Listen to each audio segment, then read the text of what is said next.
اعوذ باللہ من الشیطان الرجیم، بسم اللہ الرحمن الرحیم۔ حضرت ابو بکر صدیق کے مجموعے کو جلا دینا۔ حضرت عائشہ رضی اللہ عنہ فرماتی ہیں کہ میرے باپ حضرت ابو بکر صدیق رضی اللہ تعالیٰ عنہ نے 500 حدیث کا ایک ذخیرہ جمع کیا تھا۔ ایک رات میں نے دیکھا کہ وہ نہایت بے چین ہیں، کروٹیں بدل رہے ہیں۔ مجھے یہ حالت دیکھ کر بے چینی ہوئی۔ دریافت کیا کہ کوئی تکلیف ہے یا کوئی فکر کی بات سننے میں آئی ہے۔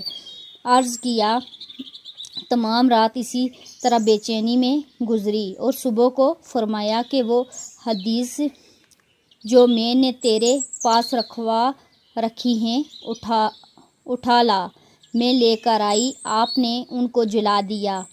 میں نے پوچھا کہ کیوں جلا دیا؟ ارشاد فرمایا مجھے اندیشہ ہوا کہ کہیں ایسا نہ ہو کہ میں مر جاؤں اور یہ میرے پاس ہوں۔ ان میں دوسروں کی سنی ہوئی روایات بھی ہیں کہ میں نے معتبر سمجھا ہوا اور واقعہ میں وہ معتبر نہ ہوں اور ان کی روایات میں کوئی گڑبڑ ہو جس کا وبال مجھ پر ہو۔